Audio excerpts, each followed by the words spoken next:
ચાલો આજે કિચન સિરીઝમાં મસ્ત મજાની ચટણી બનાવીએ।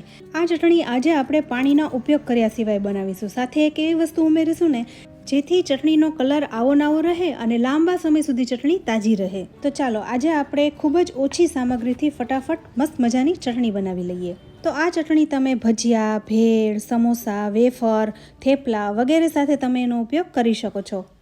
તો ફ્રેન્ડ્સ, ચટણી બનાવવા માટે મેં અહીં લીલા મરચાં લીધા છે।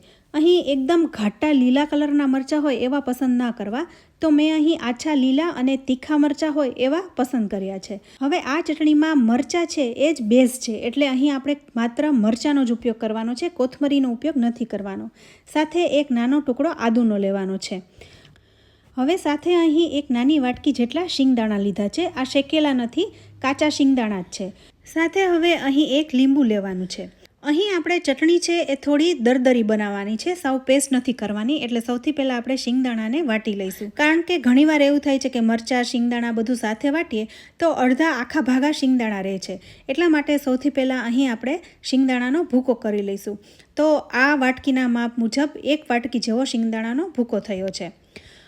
સાથે હવે મરચાંને પણ સમારી લીધા છે, તો એક વાટકી જેવા લીલા મરચાં લઈશું।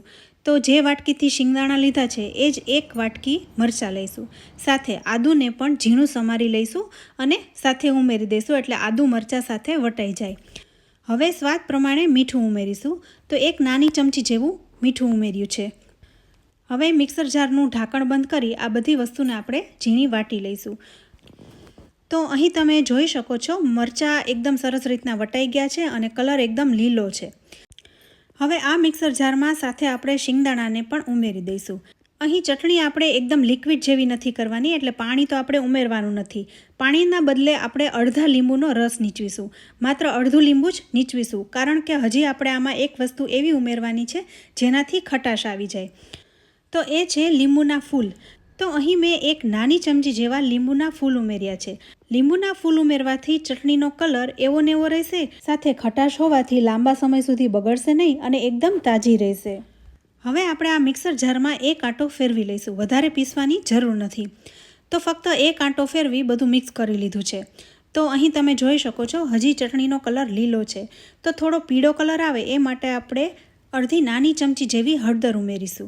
તો હળદર ઉમેરી ફરી આપણે 1 કે 2 આંટા ફેરવી લઈશું। તો જુઓ, આ ચટણી અહીં તૈયાર છે। ચટણીમાં આપણે પાણી તો ઉમેર્યું નથી, એટલે બગડવાની કોઈ શક્યતા નથી। તો લાંબા સમય સુધી આ ચટણીને તમે ફ્રીઝમાં સાચવી શકશો, સાથે કલર પણ આવો નાવો રહેશે। તો ફ્રેન્ડ્સ, ઉનાળામાં કોથમરી મોંઘી છે, તો તમે કોથમરીના ઉપયોગ વગર પણ એકદમ સ્વાદિષ્ટ ચટણી બનાવી શકો છો, સાથે લાંબો સમય સાચવી પણ શકો છો। તો ફ્રેન્ડ્સ, જો તમને આજની આ રેસીપી ગમી હોય ને તો વિડીયોને લાઇક અને શેર જરૂરથી કરજો। આ ચટણી તમે વેફર, ભજીયા, સમોસા, ભેળપૂરી, ચાટપૂરી વગેરેમાં તેનો ઉપયોગ કરી શકો છો। આ ચટણીમાં તમે થોડું પાણી નાખીને લિક્વિડ જેવી ચટણી પણ બનાવી શકો છો, જેથી તમે એનો ભેળ કે ચાટમાં તમે એનો ઉપયોગ કરી શકો। તો ફ્રેન્ડ્સ, જો રેસીપી સારી લાગી હોય ને તો વિડીયોને લાઇક અને શેર કરજો, સાથે અમારી ચેનલ કિચન સિરીઝને સબસ્ક્રાઈબ કરી લેજો અને અમારા ફેસબુક પેજને લાઇક કરી ફોલો કરજો। તો ફરી મળીશું આવી ઉપયોગી રેસીપી સાથે। ત્યાં સુધી આવજો।